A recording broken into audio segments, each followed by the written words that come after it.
कुमार एक एग्जाम्पल है। आज विधायक है कानपुर के, मात्र 3 महीने की प्रयास था और विधायक बन गए।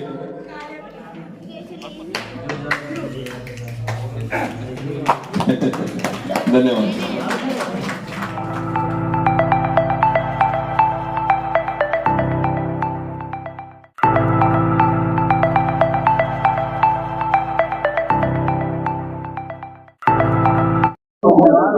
नमस्कार, स्वागत है आपका दृश्य न्यूज उत्तराखंड में। मैं आपके साथ संदीप पोयवाल। इस वक्त हम मौजूद हैं वार्ड नंबर 4 खंजरपुर में, जहां पे बहुजन समाज पार्टी के नेता संजीव वर्मा यहां पे पहुंचे हैं, क्योंकि इनकी बहन जो सत्यवती वर्मा है वो चुनाव लड़ रही है और आज ये एक सभा को संबोधित यहां पे करने आए थे। और आप देख सकते हैं चारों तरफ युवाओं की भीड़ है और युवा लग रहा है इस बार बहुजन का साथ देने जा रहा है। और आप देख सकते हैं चारों तरफ युवा ही युवा यहाँ पे नजर आ रहा है और संजीव वर्मा भी हमारे साथ मौजूद है। लेकिन संजीव वर्मा जी से बात करने से पहले हम जो स्थानीय लोग हैं उनसे बात करते हैं, क्योंकि स्थानीय लोगों का बहुत बड़ा अहम रोल होता है। सबसे पहले हम बाबूजी आपका नाम जानना चाहेंगे। राजेंद्र पाल सिंह। क्या मत बनाया इस बार, क्या विचार है आपका? हमारा विचार तो संजीव वर्मा की सिस्टर सत्यवती वर्मा के मेयर के लिए और अपने वार्ड नंबर 4 के पार्षद के पद के लिए इनकी वाइफ है दीपा, उनको विचार है हमारा। वही जीतने का उम्मीद है, वही जीतेंगी और हमारा साथ। सत्यवती वर्मा ही क्यों? क्योंकि अगर महिला की सीट की बात करें तो और भी बहुत सारी महिलाएं हैं ऐसी। वो जुझारू नेता हैं, बहुत पुरानी वकील हैं, समझदार हैं, अच्छी तरह वाकिफ है हर चीज से, समाज से, राजनीति से। उनसे ज्यादा मुझे लगता नहीं कोई ऐसी महिला होगी। तो इसी के साथ हमारे बीच में पत्रकार अंकित सोंधी है, जिनकी जो वाइफ है वार्ड नंबर 4 से पार्षद का चुनाव लड़ रही है। अंकित जी, क्या जरूरत पड़ी है, क्योंकि आप पार्षद हैं और जो आपकी वाइफ है हाउस वाइफ है, ऐसी क्या जरूरत पड़ी है कि आप पॉलिटिक्स में आए? देखिए, सबसे पहले तो मैं आपके चैनल का धन्यवाद करता हूँ। और मैं पॉलिटिक्स में आया नहीं हूँ, मुझे लाया गया है। मुझे समाज ने कहा कि आपको आना चाहिए आगे, बाबूजी ने कहा हम आगे आना चाहिए, तो मैं आ गया। और आने के बाद मुझे संजीव वर्मा जी का आशीर्वाद भी मिला है, तो इसी वजह से आज मैं यहाँ पर चुनाव लड़ रहा हूँ। समस्याएं क्या हैं कि किस वजह से वार्ड नंबर 4 से ही कैंडिडेट बनाया आपने दीपा जी को? समस्या नहीं है भाई साहब, ये पूछो कितनी समस्याएं हैं। पानी की, बिजली की, लाइट की, जल भराव की, नाले की, बहुत सारी समस्याएं भाई साहब। ये समस्या आप बता रहे हैं, तो जो पूर्व पार्षद हैं वो बोल रहे हैं कि मेरे द्वारा बहुत सारे ऐसे कार्य हैं जो हुए हुए हैं, ये समस्या खंजरपुर के अंदर है ही नहीं। अगर ऐसा होता ना कि उनके कार्य सही होते, तो वो कहीं ना कहीं आज मेरे को समाज जो खड़ा कर रहा है ना। पूर्व पार्षद है वो बताते हैं बहुत सारे काम हुए हुए हैं मेरे द्वारा। क्या क्या है, दोबारा बताइए। पूर्व पार्षद जो है वो बोलता है मेरे द्वारा बहुत सारे कार्य हुए हुए हैं। बताए ना कौन से कार्य किए हैं। वो शायद उन्होंने अदर समाज के लिए किए होंगे, जो उनका अपना समाज है उनके लिए क्या किया, ये सवाल आप उनसे पूछिए। लेकिन समाज के लिए तो दम भी भरते हैं, क्योंकि वो भी कहीं ना कहीं एससी समाज से आते हैं और एससी समाज नहीं सबसे ज्यादा वोटों से उनको जिता के पार्षद बनाया था। उसमें मैं भी मौजूद था जब वो उस दौरान चुनाव में थे, मैंने भी उनका पूरा सपोर्ट किया था। लेकिन इस बार की कंडीशन बहुत अलग है। कंडीशन इसलिए अलग है, अगर वो अपने किसी भी गांव के बच्चे का आशीर्वाद देते तो कहीं ना कहीं उनकी इज्जत बहुत ज्यादा बढ़ती। उन्होंने क्या किया कि वो अपने साले की वाइफ को चुनाव लड़ा रहे हैं, जो कि गणेशपुर से बिलोंग करती है। क्या हमारे गांव में ऐसा कोई भी नेता नहीं रहा है, ऐसा कोई बच्चा नहीं रहा, या ऐसा कोई पढ़ा लिखा नहीं रहा कि और कोई नेता पार्षद ना बन सके? क्या उन्होंने अपनी जागीर थोड़ा ही ना समझी है? क्या एक बार समाज में आकर के बताते हैं कि भैया मैं तो निराश हो गया था। मतलब है कि समाज के किसी और लोगों को सपोर्ट दे देते। बिल्कुल सपोर्ट देना चाहिए था और उन्हें पूछना चाहिए था, मीटिंग करनी चाहिए थी। विरासत नहीं खत्म हो जाएगी अगर तो सपोर्ट समाज के लोगों को दे दिया, इसलिए तो अपनी विरासत के जो अपने रिश्तेदार है उन्हें यहाँ से कैंडिडेट बनाया। तो भाई साहब एक बात तो बताओ, पार्षद तो वो निरस्त हो गए थे ना। अगर वो निरस्त ना होते तो वो पार्षद ही रहते, ठीक है ना। उसे तो गवर्नमेंट ने उन्हें निरस्त कर दिया। अब उनकी क्या जिद है कि पार्षद गांव का और कोई ना बन के उन्होंने अपनी रिश्तेदारी को उतारना मंजूर समझा। ये कहा जाता है कि रघुकुल रीत सदा चली आई, प्राण जाए पर वचन ना जाए। नेता के लिए सियासत बहुत जरूरी है, तो सियासत तो करनी थी, क्योंकि उनकी सियासत तो निरस्त होकर खत्म हो गई। हाँ, तो अब क्या करें। अब समाज ने जिस तरीके से मुझे आशीर्वाद दिया है, पूरी तरीके से लड़ेंगे, दमखम के साथ लड़ेंगे, कोई टेंशन नहीं। जीत हासिल कर रहे हैं। डेफिनेटली जीत हासिल कर रहे तो हैं। अंकित सोनी ने बता दिया कि जीत हासिल कर रहे हैं, क्योंकि कहीं ना कहीं समाज से जरूर पूछना था। यहाँ पे हमारे साथ एडवोकेट संजीव वर्मा जी भी मौजूद हैं। संजीव वर्मा जी, क्या कहना चाहेंगे आज खंजरपुर में आपका जो स्वागत हुआ है उस सम्मान के लिए? मैं इनका हमेशा आभारी रहूंगा और इतना विश्वास दिला कर जाऊंगा कि अगर जो इन्हें लाइन लग गई, कहीं खड़ा होना पड़ गया, इनका कोई कार्य रुक गया, तो मैं अपने आपको अपराधी समझूंगा। तो मेरी कोशिश रहेगी कि किसी की सूचना से पहले वहां का काम निपटना चाहिए और लाइन कहीं नहीं लगना चाहिए, और किसी की हिम्मत नहीं होनी चाहिए मेरे होते हुए कि इनसे कोई पैसा रिश्वत के रूप में मांगे। अच्छा, यहाँ पे अगर जो बात करी जाए, इस समय जब आप जिस समाज में आए हुए हैं वो सारा एससी समाज है, क्या गारंटी है कि एससी समाज इस बार हाथी को ही भगाएगा? नहीं नहीं, हाथी को भगाना चाहिए। अगर जो एकता टूट गई, बाद में इन लोगों की मजाक उड़ती है कमरे में बैठ के कि 10 रुपए में खरीद लेंगे, उसे दारू पिला दे कर देंगे। मेरी मजाक नहीं उड़ रही, इन लोगों की उड़ती है। इनमें एकता होनी चाहिए और अपने आप को आगे बढ़ाना चाहिए।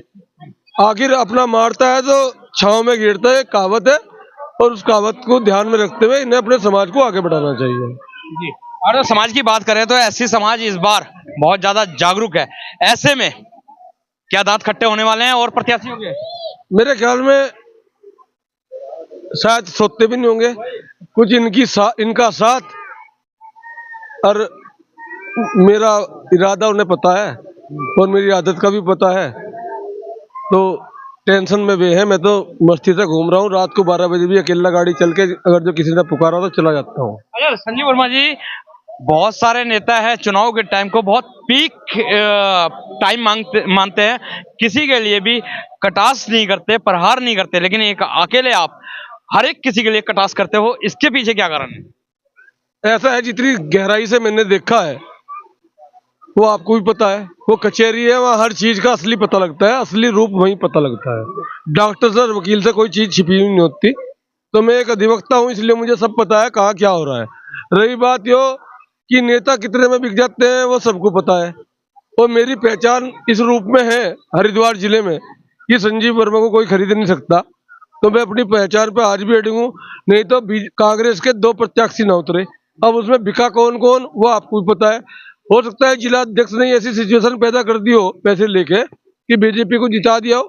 भाई पैसे किसे बुरे लग रहे? तो मैं तो कह रहा हूँ कि हो सका कांग्रेस के जिला अध्यक्ष ने पैसे ले लिए और इसलिए सचिन गुप्ता को टिकट मिल गया और यशपाल लड़ा निर्दलीय लड़ गया, लेकिन और बीजेपी जीत गई। जो नेता अब बैठे हैं उन्हें कहीं ना कहीं शीर्ष नेताओं ने मना लिया, क्योंकि अगर तो परिवार की बात होती है, एक बच्चा रूठ जाता है तो जो मुखिया होते हैं वो उसको मना ही लेते हैं। उस मानने पे कैंडिडेट बैठ गए होंगे। कौन सा बैठ गया? यशपाल राणा भी लड़ रहा, जीत तो बीजेपी में जाएगा, लिख के दे रहा मैं। और सचिन गुप्ता भी लड़ रहा, तो 2 जगह तो डिवाइड हो गए। कैसे कह सकते हैं कि बीजेपी में जाएंगे, क्योंकि कांग्रेस के परिवार के लोग हैं वो लोग। यार राणा भी है, जुबान का तो पक्का होगा। या जहाँ एक बार किसी की इज्जत नहीं हुई है वहां जाके बैठ जाएगा। ऐसा क्या बिल्कुल ठाकुर वाली बात खत्म ही होगी क्या? ठाकुर वाली बात खत्म नहीं हुई, थोड़े से तो वो होगा, थोड़ा सा होगा तो उसे पूरा कर लेगा। समाज में रहना है, अपने आप में रहना चाहिए, हम भी कह रहे हैं। अगर मैं ठाकुर की बात कर रहे हैं, आपने यशपाल राणा की बात उठाई दी है, तो निर्दलीय चुनाव लड़े थे, प्रथम मेयर बने थे, लेकिन उसके बाद भी वो कांग्रेस में ही रहे थे। नहीं, कांग्रेस में निर्दलीय लड़के गए थे, मैं बहुजन समाज पार्टी में बिना लड़े पहले ही आ गया। तो मैं दूसरों की तरफ फ्रेम नहीं करता कि पागल बनाओ और फिर पार्टी ज्वाइन कर लो। अच्छा, शहर में एक और भी सुरसराहट चल रही है संजीव वर्मा जी, क्योंकि आपने बोला था मैं किसी पार्टी में नहीं जाऊंगा, फिर बहुजन में आने का रीजन? बहुजन ने मुझे गिफ्ट दिया है। वास्तव में मुझे आशा भी नहीं थी, जो परिस्थिति जो चल रही थी, तो मैं निर्दलीय लड़ता, लेकिन मेरे डर की वजह से नेताओं की हालत खराब थी और ये पैसे देके महिला सीट करा के लाए। नहीं तो ये सीट ओबीसी थी, चाहे किससे भी पूछ लेना। तो डर मेरा था, खौफ मेरा था। उन्हें पता था जब मैं बिना नेता बने इनकी हालत खराब कर रखूं, तो जो इसमें कदम रख गया तो फिर ये मेरे साथ बैठेंगे कैसे? तो नेता तो ये अब भी नहीं बनने देंगे आप, चाहे बेशक बहुजन से टिकट ले आए हो, मतलब रोड़े तो अटकाएंगे? नहीं नहीं, ऐसा कुछ नहीं होने का। आप एक बार मौका दो, ये यहाँ शहर छोड़ के चले जाएंगे। और जो इन्होंने कब्जा कर रखा है या जो कब्जा रखा है या किसी का हिस्सा मार रखा है, आपके आसपास भी मेरे ख्याल में 1-2 नेता बीजेपी के ने जमीन खरीद रखी है। एक बंदा पास हो गया था, वो होगा और उसकी जमीन बिक के होगा। संदेश क्या खंजरपुर की जो जनता है, अपील क्या? खंजरपुर की जनता को मैं एक विश्वास दिला सकता हूँ, इसके बराबर में एक सोनाली नदी है और वहां पे एक बंदा पास हुआ था जो विधायक ने जमीन खरीद ली और वो बंदा बनने नहीं दिया, कभी उसकी जमीन में कॉलोनी ना कट सके। कांग्रेस नेता ने भी खरीद रखी, शायद अध्यक्ष जी ने खरीद रखी, राजेंद्र चौधरी जी ने, मुझे जहां तक आशा है।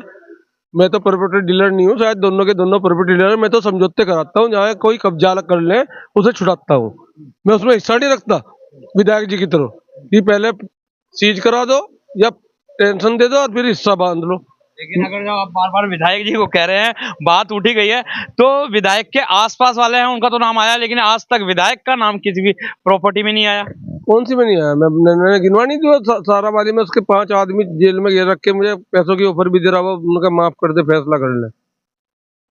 पता नहीं क्या आपको, जो ऐसी बात क्यों कह रहे विधायक का नाम नहीं लिया? मैंने ले रखा और 5 आदमी जेल में, आज भी हाई कोर्ट में एक की बेल भी खारिज होगी। तो ऐसी बात मत करो, जो सबको पता है। ठीक, और मुझे 3 बार बुला भी लिया फैसले के लिए। हमारा सवाल था, विधायक बहुत साफ सुथरी छवि के यहाँ पे विधायक हैं, वो उनके जो आसपास उनके साथ लगे हुए थे उनके नाम आए हुए हैं, विधायक जी का नाम आज तक कहीं पे भी नहीं आया है। जब मैंने जेल में करवाए थे तो सुबह ही उनका पीआरओ हरिद्वार पुलिस के पास खड़ा था, कहीं विधायक जी का नाम न ले ले अनीस, आप पता करना अगर जो ना हो। और जब अनीस अस्पताल में भर्ती हुआ था उस दिन भी पीआरओ था। तो नाम तो इसलिए नहीं आता कि पुलिस को डर रहता है कि कहीं ट्रांसफर करवा दे, हर आदमी ट्रांसफर से बचता है। लेकिन ये संजीव वर्मा का कहना है और उन्हें पता है पुलिस वालों को, इस शहर में जो अधिकारी होगा पुलिस का, शासन का या प्रशासन का, वो ईमानदार होगा, और जो ईमानदार नहीं होगा तो सबसे पहले मैं उसके खिलाफ बगावत करूंगा, मैं उसे शहर में नहीं रहने देने का। और जब ईमानदार आदमी होगा तो चाहे गरीब पहुंचे चाहे अमीर, जो गलत होगा उसको सजा मिलेगी और जो सही होगा उसकी रेस्पेक्ट होगी। जो गलत होगा उसे सजा मिलेगी, जो सही होगा उसे रिस्पेक्ट मिलेगी। संजीव वर्मा जी ने कह दिया। स्थानीय लोग और भी हमारे साथ है। भाई साहब, क्या कहना चाहेंगे आप? मैं तो ये कहूँगा, वर्मा जी को वोट दें। वर्मा जी एक ताकतवर आदमी है, शेर है, शेर, जो काम करेंगे सही करेंगे। ये योगेश भाई के साथ भी इन्होंने बहुत मिलकर अच्छा काम किया है, ऐसी बात नहीं, सब जानते, पूरा शहर जानता है इनको। योगेश भाई को जानता है, इनको जानता है, वर्मा जी को। हम तो ये कहेंगे इन्हें जिताए, बस वोट इनको दो। वार्ड नंबर खंजरपुर की जनता ने अपना निर्णय ले लिया है कि इस बार बहुजन को जिताना है और मेयर बहुजन समाज पार्टी का बनाना है। तो इसी के साथ बने रहिए, चुनाव से जुड़ी हर खबरें आपको दिखाते रहेंगे। जब तक के लिए दीजिए इजाजत। जय हिंद, जय भारत, जय उत्तराखंड।